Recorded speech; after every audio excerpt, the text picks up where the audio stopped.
ఓం గంగణపతయ నమ. ఐం సరస్వత్యై నమ. శ్రీమాత్రే నమ. క్రీం క్రీం మహాకాళికాయ నమ. ద్రాం దత్తాత్రేయాయ నమ. ఓం నమ శివాయ శివాయ గురువే నమ. శ్రీరామ జయ రామ జయ జయ రామ రామాయ నమో నమ. ఓం నమో భగవతి మేధా దక్షిణామూర్తి మహ్యం మేధాం ప్రజ్ఞాం ప్రయచ్చ స్వః. క్లీం కృష్ణాయ గోవిందాయ గోపీజనవల్లభాయ శ్రీకృష్ణ పరబ్రహ్మణే పరంజ్యోతిషే నమో నమో నమః. జయ గురు దత్తాత్రేయాయ నమ. శ్రీమాత్రే నమ. యూట్యూబ్ ప్రేక్షకులకందరికీ కూడా నమస్కారం అండి. నేను పాలపర్తి గురునాథ సినిమా జ్యోతిషం వాస్తు సిద్ధాంతిని మీకంతా కూడా గోచారరీత్యా గ్రహాల యొక్క స్థితిగతి సంయోగం వాటి ప్రభావం అంతా కూడా విశ్లేషణ చేయడం జరుగుతుంది. ప్రధానంగా ఈ రోజున చెప్పబోయే టాపిక్ ఏంటంటే కంటెంట్ అంతా కూడా 2026 ఆంగ్ల సంవత్సర ఫలితాల్లో భాగంగా శని రాహు కేతు మరియు బృహస్పతి యొక్క ఫలితాలంతా కూడా మేషాది ద్వాదశ రాశుల వాళ్ళకి ఎటువంటి ప్రభావం చూపిస్తుంది. ప్రధానంగా ఈ యొక్క 3 గ్రహాల కన్నా అత్యంత శుభమైన ఫలితాలు బృహస్పతి అంతా కూడా ఇచ్చే పరిస్థితి అంతా కూడా కలుస్తుంది. ప్రధానంగా చూసుకుంటే గోచారరీత్యా బృహస్పతి అంతా కూడా రాజయోగ కారకుడిగా మారబోతున్నారు. బృహస్పతి అంతా కూడా అనుగ్రహం వల్ల ఉచ్చస్థానంలో బృహస్పతి మార్పు అంతా కూడా రాజయోగ కారణంగా మారుతుంది. గోచారరీత్యా మేషాది ద్వాదశ రాశుల వాళ్ళకి ప్రధానంగా చూసుకుంటే గోచారరీత్యా గ్రహస్థితి అంతా కూడా ఈ రకంగా ఉంది. మీనంలో శని యొక్క సంచారం జరుగుతుంది. ప్రధానంగా రాహు యొక్క సంచారం అంతా కూడా చూసుకుంటే కుంభరాశిలో, కేతు యొక్క సంచారం అంతా కూడా చూసుకుంటే సింహరాశిలో సంచారం జరుగుతుంది.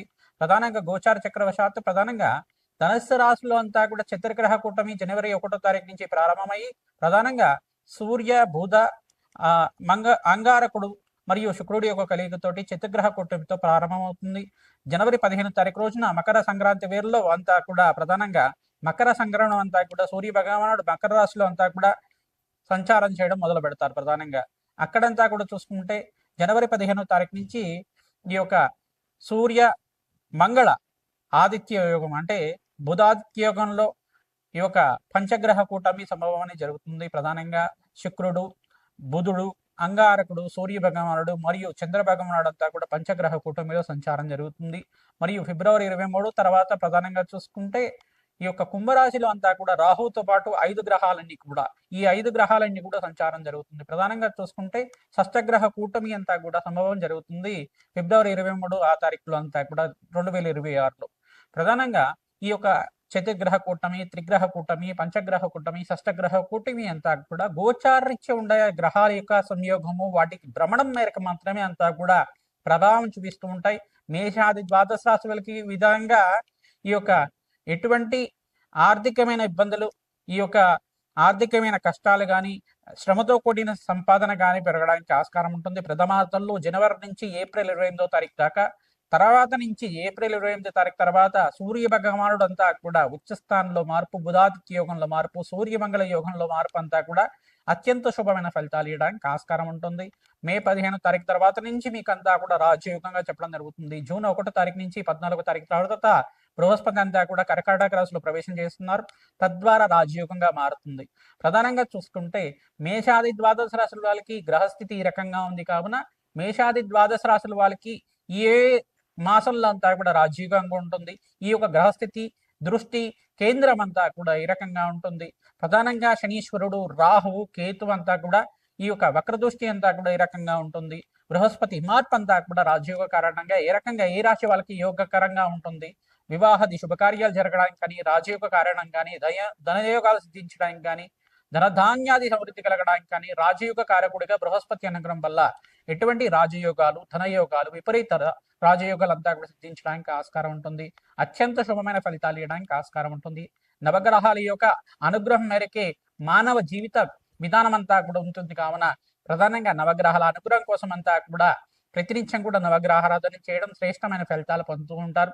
ప్రధానంగా చూసుకుంటే ఈ యొక్క గ్రహస్థితి ఈ రకంగా ఉంది కావున గోచారరీత్యా గ్రహాల యొక్క సంయోగము వాటి ప్రభావం అంతా కూడా సంపూర్ణంగా విశ్లేషణ చేసి మీకంతా కూడా 2026లో రాజయోగం వచ్చే విధంగా మీకంతా కూడా పరిష్కారం చెప్పడం జరుగుతుంది.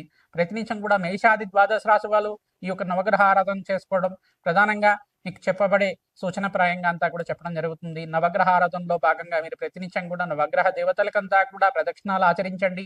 ఆవునితో దీపారాధన చేయండి. బెల్లం నివేదనం చేసి ఆ యొక్క చీమలకి ఆహారం వచ్చే విధంగా రావి చెట్టు, వేప చెట్టు ఉండే ప్రాంతంలో అంతా కూడా సమర్పించడం వల్ల రాజయోగం సిద్ధిస్తుంది. గోమాత సేవ చేసుకున్న వాళ్ళకి అత్యంత శుభమైన ఫలితాలు పొందడానికి ఆస్కారం ఉంటుంది. ప్రధానంగా ఆదిత్యాది నవగ్రహ స్తోత్రాన్ని ప్రతినిత్యం కూడా చదువుకోవడం 3 సార్లు కానీ 11 సార్లు కానీ వినడం కానీ చదవడం కానీ చేయడం వల్ల నవగ్రహ దోష నివారణ కలిగి మీకంతా కూడా రాజయోగం స్థితి రావడానికి ఆస్కారం ఉంటుంది. ఈ యొక్క రాహుకేతు వక్రగతి సంచారం కూడా ఏప్రిల్ 14వ తారీఖు తర్వాత నుంచి జరుగుతూ ఉంటుంది. తద్వారా మీకంతా కూడా సంపూర్ణ విశ్లేషణ అంతా కూడా చేస్తూ ఉంటాం. తద్వారా మీకు పరిష్కారం అందుతుంది. వీడియో అంతా కూడా చూడండి, మీకంతా కూడా షేర్ చేయండి, సబ్స్క్రైబ్ చేయండి. తద్వారా రాజయోగం స్థితి రావడానికి ఆస్కారం ఉంటుంది. సంపూర్ణమైన పరిష్కారం అంతా కూడా అందుతుంది. ప్రధానంగా జాతకరీత్యా ఉన్న పరిహారం అంతా కూడా చెప్తూ ఉంటాం. ఈ యొక్క గోచారీత్యా గ్రహాల యొక్క సంయోగము, వాటి ప్రభావం అంతా కూడా దృష్టి కేంద్రం అంతా కూడా ఈ రకంగా ఉంది. ఏ రాశి వాళ్ళకి ఏ రకంగా ఉంటుంది అనేది విశ్లేషణ చేయడం జరుగుతుంది. శ్రీమాత్రే నమః. మిథున రాశి జాతకులకి గోచారరీత్యా గ్రహాల యొక్క సంయోగం అంతా కూడా ఆంగ్ల సంవత్సర ఫలితాల్లో భాగంగా విశ్లేషణ చేయడం జరుగుతుంది. 2026లో శనీశ్వరుడు, రాహు మరియు బృహస్పతి అంతా కూడా ప్రభావం ఏ రకంగా చూపిస్తుంది అనేది విశ్లేషణ చేయడం జరుగుతుంది. ప్రధానంగా విశేషంగా ఈ 3 గ్రహాల కన్నా ప్రధానంగా శనీశ్వరుడు, రాహు, కేతు కన్నా బృహస్పతి రాజయోగం వల్ల మిథున రాశి జాతకులకంతా కూడా అత్యంత పుణ్యమైన ఫలితాలు పొందడానికి ఆస్కారం ఉంటుంది. ప్రధానంగా చూసుకుంటే రాశిలో బృహస్పతి సంచారం జరుగుతుంది.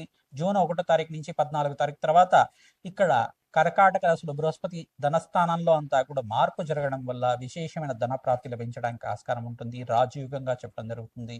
విశేషమైన పుణ్యప్రాప్తి సిద్ధించడానికి ఆస్కారం ఉంటుంది. విశేషంగా మీరంతా కూడా వివాహాది శుభకార్యాల కోసం ప్రయత్నం చేసుకున్న వాళ్ళకి విశేషంగా శీఘ్ర వివాహ యోగం సిద్ధించడానికి ఆస్కారం ఉంటుంది. విదేశంలో స్థిరత్వం అంతా కూడా లభించడానికి ఆస్కారం ఉంటుంది. బంధుమిత్రి యొక్క సహాయ సహకారం వల్ల మీకంతా కూడా అష్టైష్ ప్రాప్తి లభించడానికి, సంఘంలో గౌరవం పెరగడానికి ఆస్కారం ఉంటుంది. జనవరి 15వ తారీఖు నుంచి ఏప్రిల్ 28వ తారీఖు దాకా స్వల్పంగా శ్రమతో కూడిన సంపాదన ఉంటుంది. కొంచెం ఆర్థిక ఇబ్బందులు అనేది ఉంటాయి. దాని నుంచి బయటపడిన తర్వాత ప్రధానంగా మే 15వ తారీఖు నుంచి నవంబర్ 28వ తారీఖు దాకా విపరీత రాజయోగం సిద్ధి రావడానికి బృహస్పతి వల్ల, శనీశ్వరుడు వల్ల, రాహు, కేతు ఒక సంచారం మేరకంతా కూడా విశ్లేషణ చేయడం జరుగుతుంది. ప్రధానంగా ఈ 5 గ్రహాలకంతా కూడా జపము, హోమాది కార్యక్రమాలు ఆచరించుకోవడం వల్ల ఈ సంవత్సరం అంతా కూడా రాజయోగ సిద్ధి రావడానికి ఆస్కారం ఉంటుంది. ప్రధానంగా మాతంగేశ్వరి ఆరాధన విశేషంగా పుణ్య ఫలితాలు పొందుతూ ఉంటారు. మాతంగేశ్వరి దేవికంతా కూడా జపము, హోమాది కార్యక్రమాలు, రాజశ్యామల యజ్ఞాధికృతులు అంతా కూడా ఆచరించుకోవడం వల్ల విపరీత రాజయోగ సిద్ధి రావడానికి ఆస్కారం ఉంటుంది. విశేషంగా హనుమతారాధనలో భాగంగా మనిషత్వ పారాయణం ఆచరించడం మంచి ఫలితాల్లో పొందుతారు. ప్రధానంగా ఈ యొక్క సుందరాకాండ పారాయణం అంతా కూడా దేవాలయ ప్రాంగణంలో ఆచరించడం వల్ల, వేద పండితులతో ఆచరించి చేయడం వల్ల ప్రధానంగా మీకంతా కూడా అష్టైష్ ప్రాప్తి కలగడానికి ఆస్కారం ఉంటుంది. జాతకరీత్యా ఉన్న గ్రహదోష నివారణ అంతా కూడా ఆచరించాలి. గోచారిత్య గ్రహాల యొక్క సంయోగం అంతా కూడా ఎటువంటి ప్రభావాలు ఉన్నాయి, దాని నుంచి బయటపడడానికి ప్రయత్నం చేయాలి.